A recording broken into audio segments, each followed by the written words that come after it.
A very good morning to all the viewers. The topic of today is small business management. Whether the business is small or big, it needs management, and management to the par excellence, be it planning, organizing, coordinating, controlling, so on and so forth. Whether the business is small or large, the nitty-gritties are the same in terms of taking care of the labor, taking care of the management of the small business or the large business. More or less the principles relating to it are the same. But yes, the small business, it suffers from lot of limitations, lot of resource crunch, etc. So for the simplicity, let me give you an example of what small business is all about. To take it little easier, to understand a neighborhood restaurant which you hop into, a quick bite or a bakery shop, and even a small confectionery store could be a small business. However, if you talk about the McDonald's, it is not a small business. Now coming on to the conceptual framework of the small business management. The small business can also be of the varied types and sizes. The size standards are mostly arbitrary and decided by the government of the place from time to time. The small business can be those which in comparison to the large firms are the small with respect to the number of employees employed. For example, they are less than 100. So we are talking here in terms of the size of the assets and the size of the number of persons employed. For the sake of simplicity, we have taken care of the number of employees if they are working in an organization, and if they are less than 100, we call it as a small business. The small business can also be those which are geographically localized, bearing the marketing of their products, or those in which the business is managed and operated by a single individual or some people. Thus, the small business may include a tiny business unit with one or more person firms. Now, there is a huge connection between being an entrepreneur and a small business owner. The mindset of the small business owners is inclined towards seeking the new opportunities that could prove to be beneficial for the venture. Managing a small business is no small business to begin with. The style, the functioning, the managerial powers of the entrepreneur is on the examination of all the time. Now, perhaps knowing the most, the probable reason for an entrepreneurial small business to fall can, take a headway in understanding the management of the business. Generally, the small business fail because they begin with insufficient startup capital. As I told you in the beginning, the most important, hiccup as far as the small business is concerned is in relation to the capital. The entrepreneur lacks the vision and, of course, the managerial expertise, and there may be a problem of the poor inventory control, or similarly a bad location for the business that has been chosen. So there can be n number of reasons owing to which a small business can be into a big problem. The one and the most important center point as far as the failure of the small business is concerned is the insufficient startup capital. That's the most important nucleus point of any kind of a failure of a small business. The entrepreneur lacks the vision and the managerial expertise. There may be a problem of the poor inventory control or simply a bad location also. If you are unable to have a proper control system as far as the inventory is concerned, which is the current asset for the small business, there could be a lot of problem because it involves a huge money also. And simply because if you have chosen a bad location owing to which there are lack of transportation facilities, lack of communication facilities, and the location is far off, then of course it will be a big problem for the small business to sustain, and as a matter of fact, and eventually that business will fall. So these things you have to be very particular about: the money part, the location part, the management part, and the control part. If you are having the control on all these four pillars, then of course you would be able to sustain any kind of a business, be it small and be it large. So now coming on to the another aspect of the small business management. How can a small business be managed well? There are some specific ways to abstain from committing the aforesaid mistakes. However, in business, no solution is a foolproof logic, rationale, vision, heuristic creativity, innovation to remain the competition. The following practices, if applied in an appropriate manner, can help in running the business successfully if anything goes well. Creating a business plan. In the previous chapters, we have discussed at length about the need and the procedures to create a business plan. For a small business, the entrepreneur outlines the goals, the projected outcomes in sufficient and a succinct manner. Planning out a business gives an impression that the business is prepared for the future challenges in an organized manner. Now, whether you talk about a small business or a long business or a larger business or the largest business, the connotations can be any. But here we are talking about the small business management only. So, for a small business to start, you need to be very specific about what are the basic goals for which the business is to be started, what are the projected outcomes in a succinct manner. You have to be very particular about outlining the outcomes so that you are able to plan in the future also.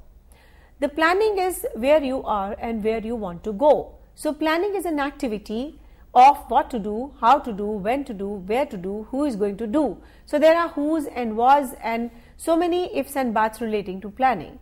So, planning is done in a very efficient manner, in a very scientific manner, so that you are able to prepare yourself for any kind of future challenge in a very organized manner. Definitely planning is better than an unplanned activity, because planning gives you, a kind of a satisfaction in which you are able to reduce the risk to the substantial extent. Now, the first thing which we have talked about as far as the small business management is concerned is about the planning, and we have discussed at length what planning is all about and what pivotal role it plays as far as the small business is concerned. Now, the second aspect of the small business management is a networking. So, it is a very significant to make the world know about the products and the services a business offers. Gaining the support base of other small business in the region, joining the small association to participate in community events and raise the awareness about the product or a service and offer is yet another step in managing and creating the legacies.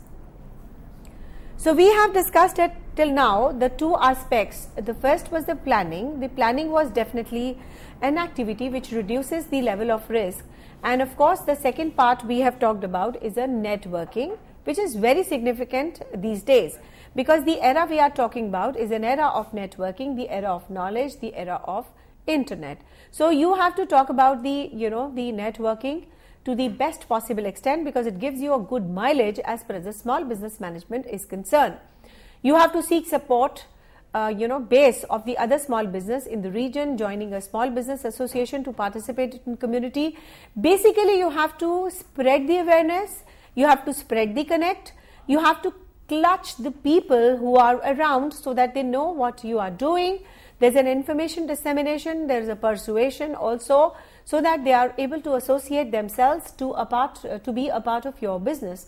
And if you're able to have the best connect, best networking ever, you'll be able to create the legacies. So, these were the two vital points as far as the small business management is concerned. The third most important part as far as the small business management is concerned is the inventory management. Managing the stocks or the inventories in an efficient manner is the key for a small business. Inventory management can make or break a small business. So, I told you in the beginning also that inventory management is perhaps very, very important part and aspect of the small business management. If you are able to manage the stock and inventories in an efficient manner, that means you have won the 50% of the game. So, this is what you require as far as the small business is concerned. Now, what you have to do about it? You have to be very intelligent. You have to intelligently plan of having the small inventory at the beginning and the continuous monitoring of the same. It helps the entrepreneurs to know about the ground level situations. Now, organizing well is another aspect. Organizing the whole business setup is very crucial Generally, the first thing which needs to be organized well is the time. So the entrepreneur becomes really very busy. So thereafter, proper organization and delegation of the work through the employees of the organization call for the managerial perspective. Now, an entrepreneur would do well if he or she keeps a track of all important details of the business and definitely takes turn to address the grievances if any. Organizing the daily stuffs like expenses, books, memos, definitely it helps an entrepreneur to run a small business very well. Now, the next aspect which needs a special discussion is about knowing one's own business very well. As a matter of fact, if you are deficient in any kind of a knowledge relating to your own business, it can be really disastrous. The business environment is definitely very dynamic environment. The technologies and the business strategies which you use becomes obsolete very, very quickly. Thereafter, and therefore, the entrepreneur must know his or her business very well. The expert knowledge of the business environment also plays a very pivotal role as far as the management of the small business is concerned, and definitely the success will touch your feet if you know about yourself in terms of your business, what you are doing. So staying on the top of all the new trends in the fashion and embracing it before anyone else gives, and the business of first movers advantage and reputation, which ultimately adds to the brand value. So what you have to do is you have to be the market leader in terms of knowledge, in terms of embracing any kind of dynamic changes which happen all around the business, be it fashion, be it trends, and you have to incorporate them into the business activities very quickly so that you have the advantage of getting it into time. The sixth most important aspect is delegating. The entrepreneur does not require doing all the work. It is better to delegate those activities which can be taken care of by the other persons. So this principle is also called as management by exception. That is, the person, that is the entrepreneur, should only concentrate on the core activities, whereas the routine activities and the usual activities and the common activities can be very easily delegated onto the lower people, so that you can concentrate on the key issues which are most important, they are affecting the business. This will save the precious time of the person at the helm of the affairs, and often and other exigencies can also be tracked very easily. So the next aspect is to building a rapport with your customer. A small business would do well if it invites its time and investing in making its customers very happy. A delighted customer is one who would always go for repeat sales. The next thing which you have to keep in mind is you have to be keeping in touch with the customers by letting them know of any new offers, adding knowledge of the usage for already purchased products, keeping them into a reminder of the relationships. The planning in a small business management. This is another issue which we have to talk about today. Planning in any organization becomes the pillar for the management of activities. The small business are also no exception. Any kind of a control work is totally dependent upon planning things in advance, comparing them with the actual results, to note down any deviations and work to tune them with the planned assessment. Planning also assumes significance in small business because the margin of error is very limited in case of a small business. The funds which are collected from the different sources needs to be judiciously put to talk. There is an inherent differences when we compare a small business with a large one. In the later case, the fund accumulation is not difficult task at all because of the image associated with the large company. In case of the small business, fetching loans is also not an easy job. Therefore, for a systematic disposal of all the activities, a proper plan is envisaged. In case of a small business, Planning should be done for almost every activity which bears an impact on the business and its performance. Some of its activities which needs the proper planning are the plan related to operations. In this, plans are made to basically run the business, so the requirements of the raw materials, labor, overhead expenses, other expenses like electricity, rent, etc. are planned in advance. Next is we have a planning involved in the financial management. The financial management includes the capital budgeting decisions and the working capital management decisions. The sources from which the funds are to be acquired and the avenues in which the funds will be used are some of the financial management plans. Then we have a planning involved in location decisions. They are also very important. Even before the business comes into an existence, you have to finalize the location. That is where the business is going to be located, and definitely it needs to be ascertained in advance. Even in case where the small business wants to be set up in the manufacturing business or any other places, to the location planning holds a relevance. The planning involved in the human resource management. The human resource planning can be referred to ascertainment of the manpower of the organization. This is definitely a very crucial decision which needs to be taken by the management and hence planned well in advance. That is, you have to be very specific about the number of the people involved and the number of people to be employed in this regard. Then we have to do the planning involved in the marketing management also. The small business requires the marketing plan to understand the customer desirability and demand. In addition, the studies relating to the customer buying behavior and definitely creating the various segments and the niches needs to be deliberated and planned well in advance. Now, the small business, you have to be very specific about the organizational structures what are suitable for the small business. The small business run on the some people, therefore, organizational structures suitable for small business are the sole proprietorship, partnership, limited liability, partnership LLP, and recently introduced one-person company by the Companies Act 2013. Generally, for a small business to prosper, the entrepreneur would be personally like to supervise the works going to be onto the organization. The small business thrive when the entrepreneur pays a personal interest to the customers. Further, a small business is established on some novel ideas which is unique in itself.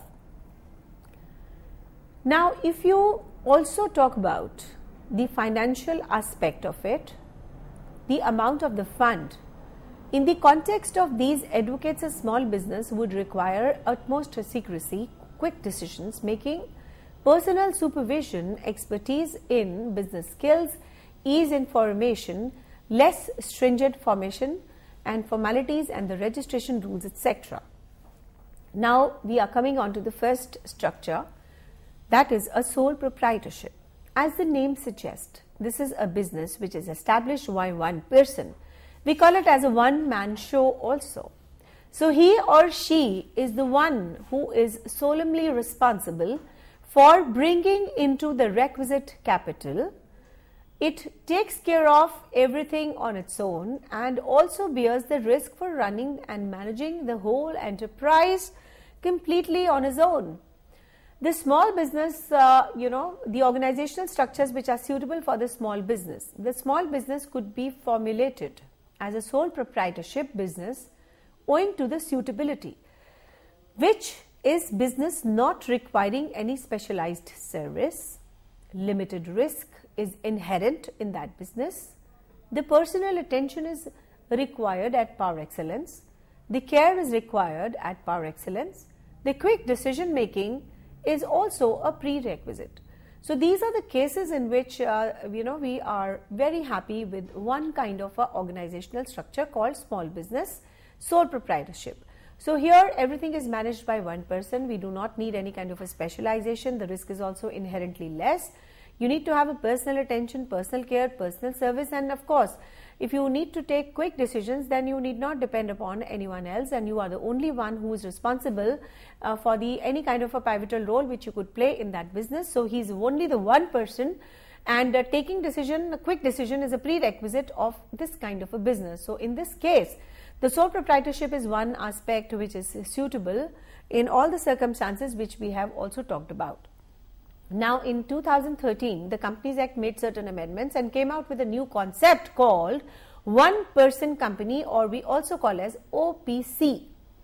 Now OPC is a very new form of the business which enables those entrepreneurs who are sole proprietors earlier to carry on the business in the corporate mode. The OPC can be regarded as a hybrid form of a sole proprietorship and the company form of the business. Then we have a partnership.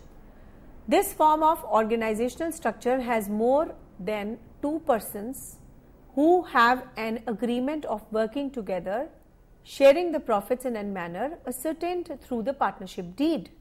Small and the medium-sized business can go for a partnership form of a business ownership. Then we have a limited liability partnership, that is LLP. This form of a business ownership is again a newly incorporated form through the Limited Liability Act, Partnership Act, that is 2008. So LLP definitely is another type of a business which is also called as a small business. So this type of ownership has been created in order to ward off the problem of unlimited liability of the partners. Now by unlimited liability we mean that in case of a business not able to meet its financial commitments, the partners would be liable to settle any outstanding obligations, and for that the partners' personal assets can also be seized to meet the obligations.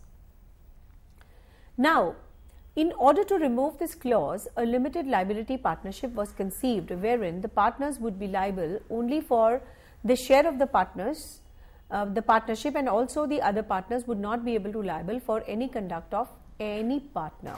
So LLP form of business is also suitable for carrying out a small business. The finance is the lifeblood of any kind of a business. The small business are also no exception in this regard. Financial management becomes the main avenues to succeed for a smaller business enterprise. This can only be including the systematic bookkeeping. Bookkeeping is basically the recording of the financial transactions as per the chronological order. Budgeting, that is taking care of the future expenses and the future revenues.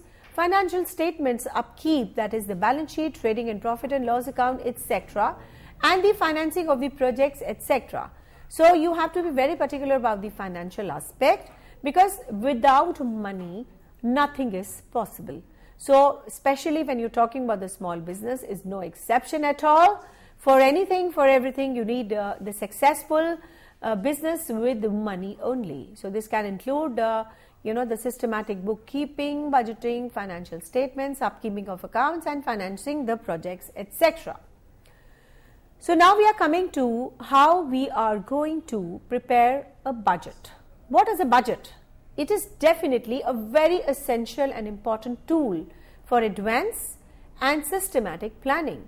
It estimates the monthly or a yearly expense which are organized into suitable heads. For a small business, finance is very hard to bring, even the loans are hard to be sanctioned.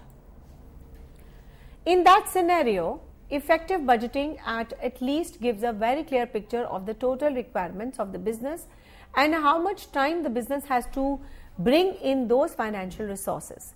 So budget offers a very following benefits to a small business. So let us pinpoint certain benefits which are owing to the preparation of the budget.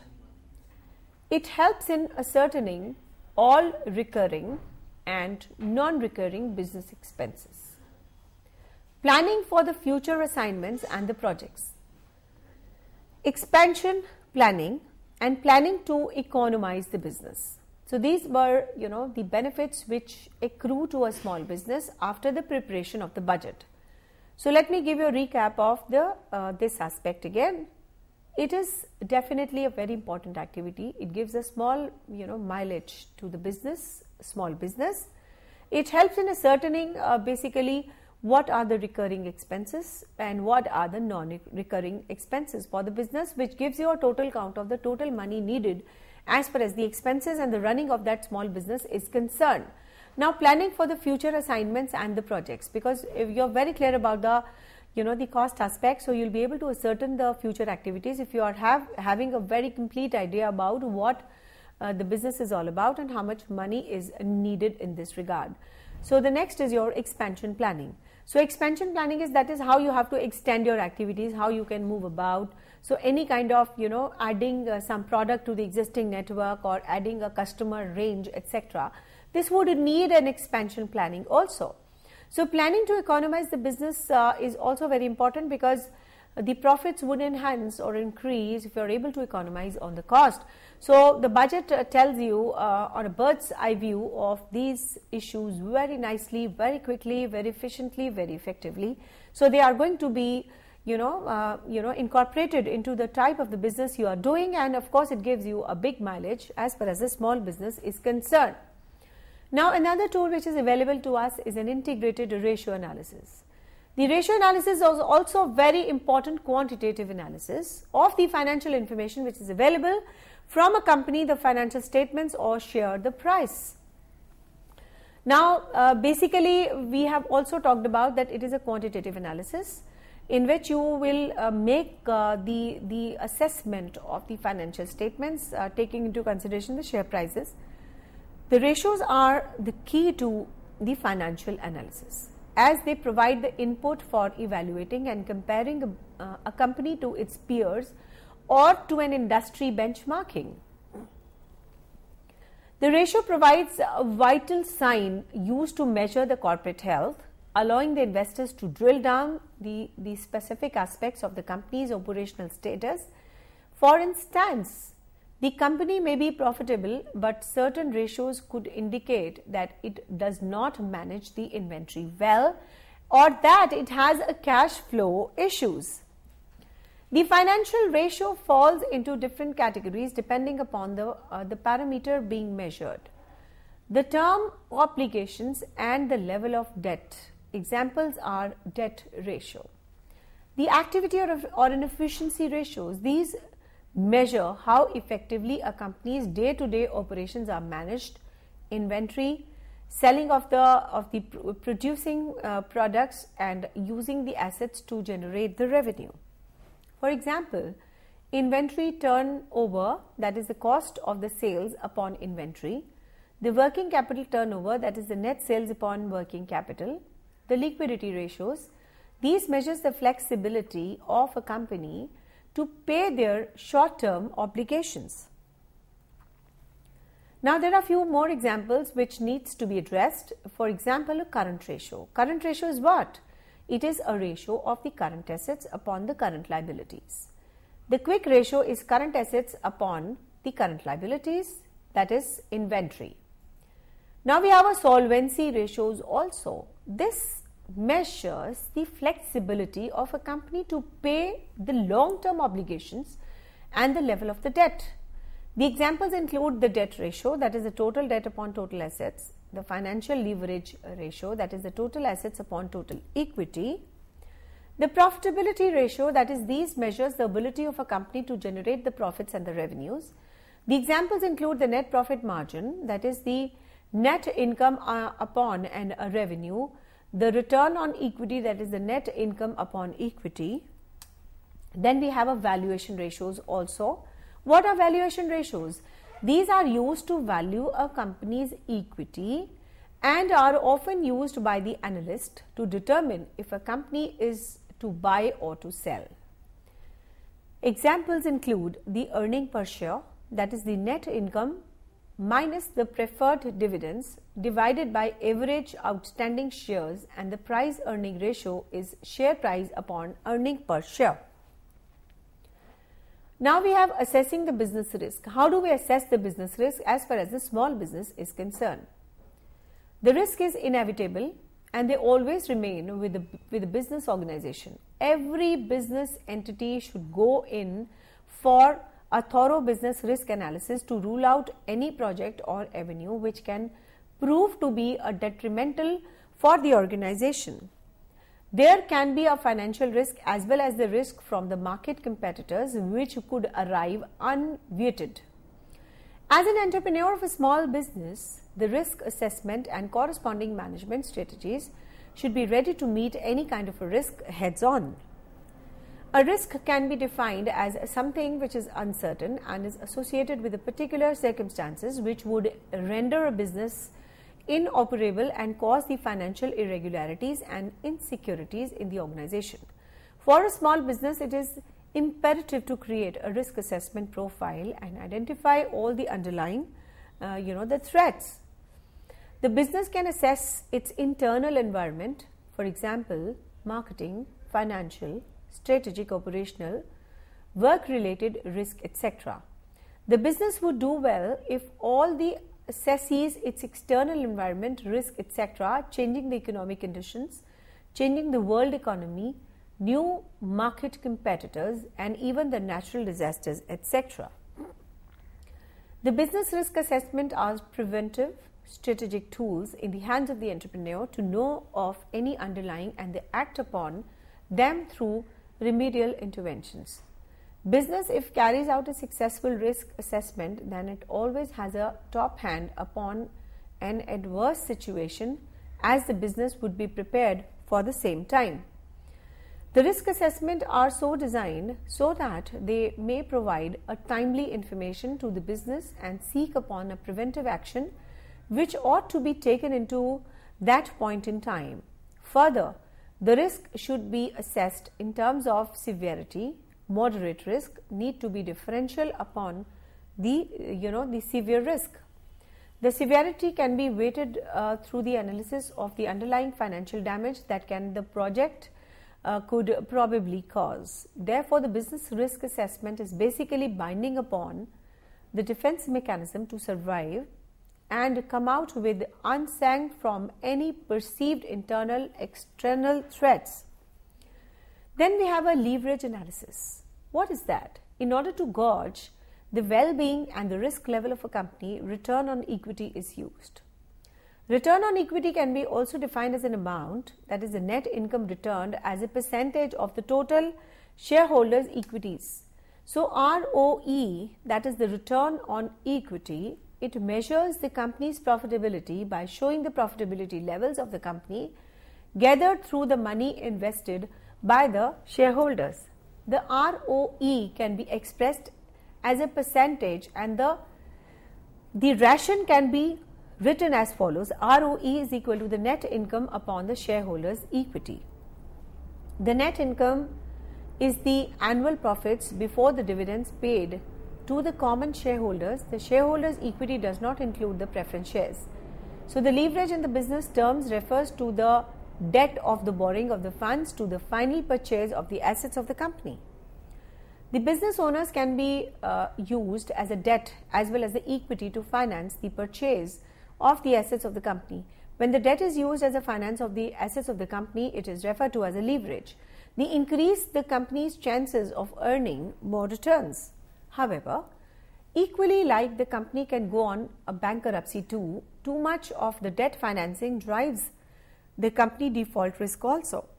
Not only this, the leverage is multiple as a multiplier strength. When the time is good and horrific is disturbing times, it is like if you get into a right, you double your worth, and if you get into wrong, you lose everything. So you have to be very particular about it.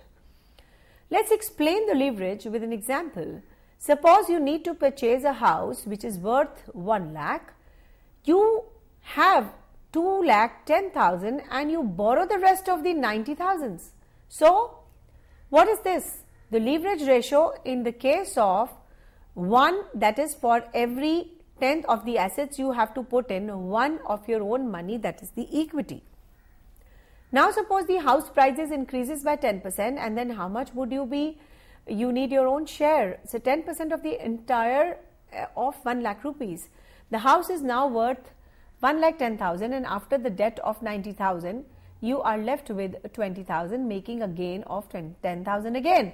So this 10% gain of 100% profit on the initial investment of 10,000 in case we are not considering the role of the interest rates here.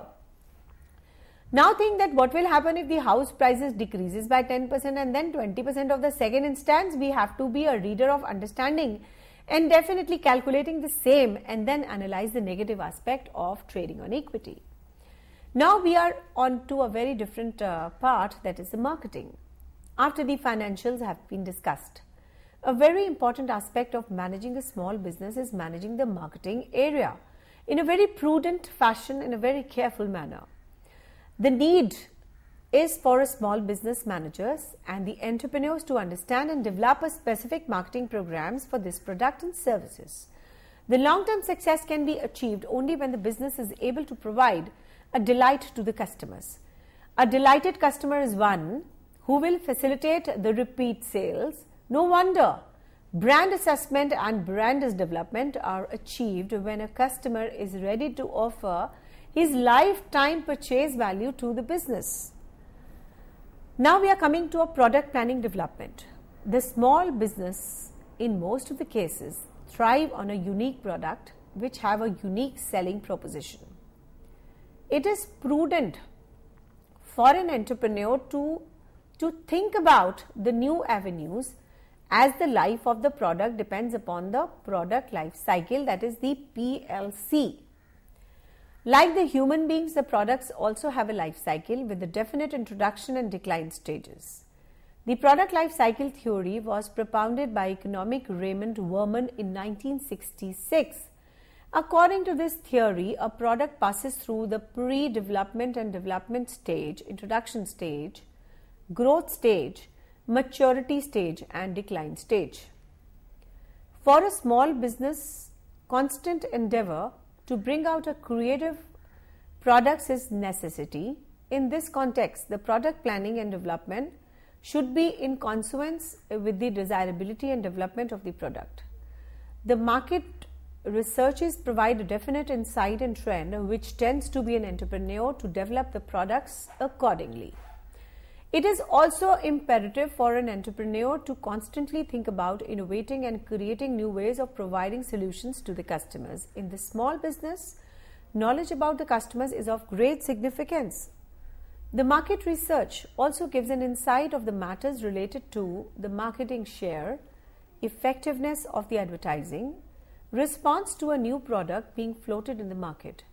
One advantage which a small business has over the larger one is that it is closer to the customer and a direct linkage with the customer. All the above aspects should be taken into consideration while planning a new product and subsequently developing it. Creating and protecting the market niche. Market niche refers to a segment of the market which is different from the unsegmented market. A small business has a limited resource, therefore, it needs to be foolish to go for a mass production and distribution products. It is all distribution is done would significantly burden the small business and the quality adherence and the smooth flow of the products might be hampered. Creating and protecting the market niche. Keeping this in mind, it would be in the best interest of a small business to segment the whole market into the segments which are most suitable for the product offerings. The small business generally thrive well on the niches. The niche in this context can be referred to as a customized segment in a large market. Small business concentrate on these niche segments to give a proper the attention to the needs of the selected customers rather than going on to the whole market. The small business also needs to protect the niche market so created. So once the niche to that of the competitors, they would try to bring them products to cater to it into the niche. In that scenario, it is the small business which needs to be creative and innovative to bring positive changes in the product designs to the mainstream, the unique value propositions. Further, the concept of delighted customers can be discussed here. Once the customer is satisfied with the product and perceives the perceived value of the product to be higher than the cost of the product, in that scenario, a relationship with the customers with the business is established. Now, this is a prerequisite today to garner the repeat sales and an essential pillar for the relationship marketing. Keeping link with the customer after the product is sold in importance, so that the aim of the business is to have a repeat sale and hence enhance the lifetime value of the customer for the product. Now we have a concept called sales promotion.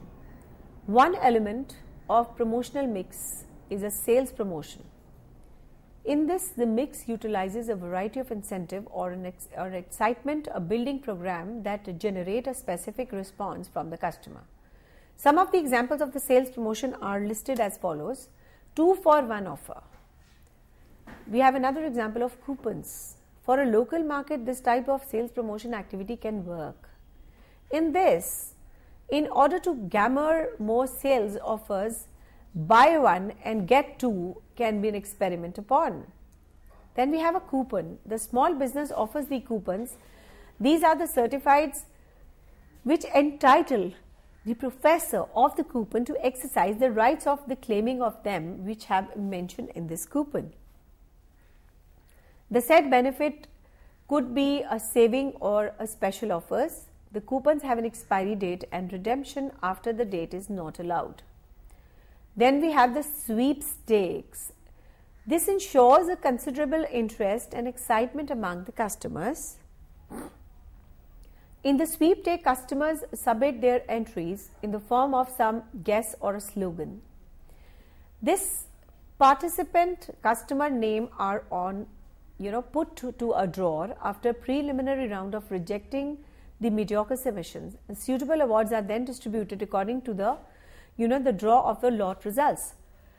Other than the special sale prices, rebates on selected items, giveaways, price discounts, free samples, exchanges, buyback offers are also used as a tool for sales promotion activity.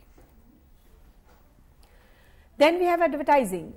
The aim of the advertising is to reach the large number of the people. In the promotion mix, which is a fourth component of the marketing mix, advertising plays a very significant role here. For a small business, advertising could also be very costly affair.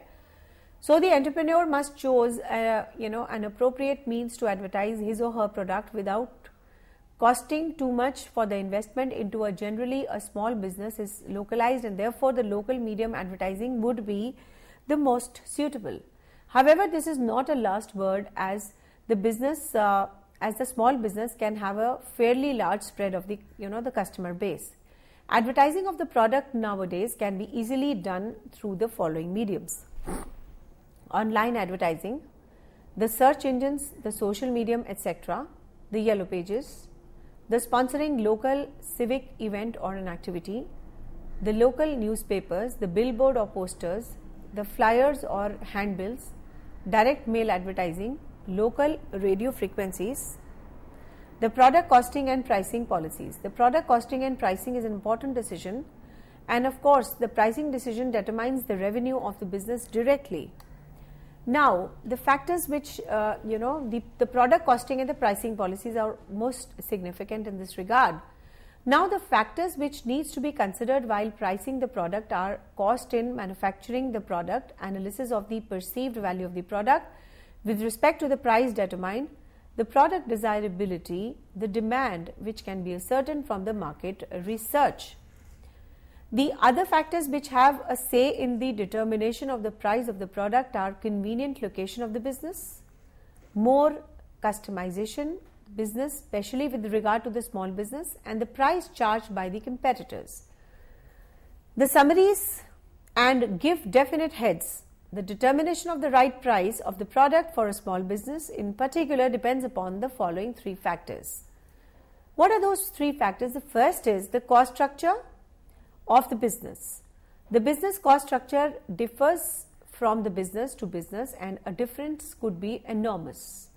The entrepreneur must have an accurate information about the cost of the product, a product and a selling price, and of course it is based on these information of the entrepreneurs. It is based on the information the entrepreneurs would analyze the type of the pricing policies to be valued. If everything goes fine, the entrepreneur could go for the cost-based pricing, which the profit margin pricing, the direct cost pricing could be followed. The second is assessment of the market demand conditions. A business should understand the current marketing conditions in a very precise manner. The price of the product can be increased or decreased depending upon the demand and the desirability of the product. For assessment, the same business could go for buying intention survey as a part of the market research, which asks the customers and their intention whether they would buy the product or not. Then we have a creation of designed image also in the minds of the customers. There is a desired range of the price for the product in the market.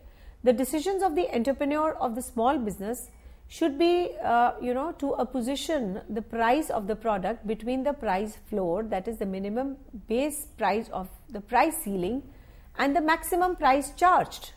So it depends upon the type of the image and the business wants to create in the minds of the customers. If the business regards its product to be a fluent class, then it can price its products higher, which is called the prestige pricing, the strategy, and the vice versa. Most of the times the entrepreneur is stuck between the rising operating and the raw material cost and of course the closing customers. The remedy could be in understanding the buying behavior of the customer and holds on the good, particularly for the small business, because they are solely relying on the customer for their success. The communicating directly with the customer, opening a feedback channel, offering the product in a smaller size and lowering the cost, emphasizing upon the value provided by the business. There can be some methods of dealing with the high operating cost of manufacturing and of course the ceiling of the product. Employees are a very important part of any type of business. Managing issues out of the human resource is very crucial for even a small business grow and survive. Then we have certain other issues which we'll discuss in the coming lectures to come. So with these words, I thank you so much.